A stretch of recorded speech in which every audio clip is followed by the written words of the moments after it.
বলো। আমি কার? তুমি শুধু আমার।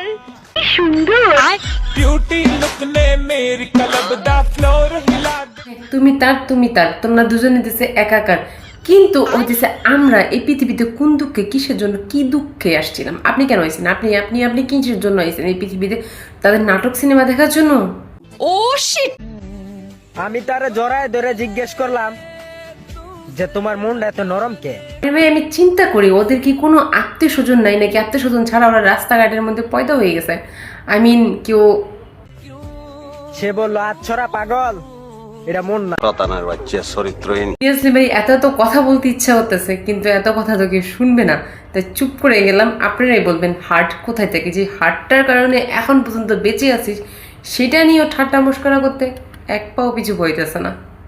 তুমি ভুলো না আমারে, আমি অনেক ভালোবাসি তোমারে। আমার একটু আগে বলো তো, তোমরা ভালোবাসাটা মানে বুঝো নাকি এমনিতেই টাইম পাস করতে চলে এসেছো? তোমরা যদি টাইম পাস করোই না, তাহলে গিয়ে ভাই একা দুঃখ খেলা খেলে টাইম পাস করো। এইভাবে ভালোবাসার কথা বলে টাইম পাস করো না, কারণ দুদিন পর তোমাদের যখন বাচ্চা কাছে দুনিয়াতে আসবে, তখন তোমরা তাদেরকে কি শিখাবা? বাবা পান খাইতে যেমন চুন লাগে, ঠিক তেমনই ফরিদপুর জেলার ছেলেদেরকে পটাইতে গুণ লাগে। এই ফরিদপুরের নায়ক রয়েছে পটানোর জন্য তিনজন মেয়ে দেশে পিছনে লেগে গেছে। কি বলেন? আর জীবনে আপনারা কি করলেন? অন্য অন্য জেলার মানুষগুলা, হ্যাঁ, তার পিছনে যদি তিনজন থাকে, আপনার পিছনে তো একজন করে থাকবেন, তাও থাকছেন আপনার পিছনে। আপনি এখনো সিঙ্গেল। জানি না ফরিদপুরে চলে যান আপনারা। কয়টা গার্লফ্রেন্ড আছে তোমার? একটাও নাই। এসব মিথ্যা কথা বলে কি পাও? নতুন আরেকটা। সত্য কথা বলার জন্য তাকে কি ধরনের পুরস্কার দেওয়া দরকার? আপনারা একই জান দিই, এই সত্য কথা বলার জন্য তাকে কিন্তু অস্কার জয়ী এটা পুরস্কার দেওয়া দরকার। হ্যাঁ হ্যাঁ হ্যাঁ। কারণ এই প্রথম কোনো ছেলে দিচ্ছে আয়েশা দাও আবার বাস্তবে সত্যি কথা বলেছে। প্রথমত বন্ধু বানাইছিলাম আপনাকে, এখন তো জান বানাই ফেল। তো সবাই জানে প্রথম বন্ধুত্ব দিয়ে শুরু, তারপর হইতেছে প্রেম কাহিনীতে শেষ, তারপর আর কি বিয়ে করে বাদ নয়তো এক্স হয়ে যাক।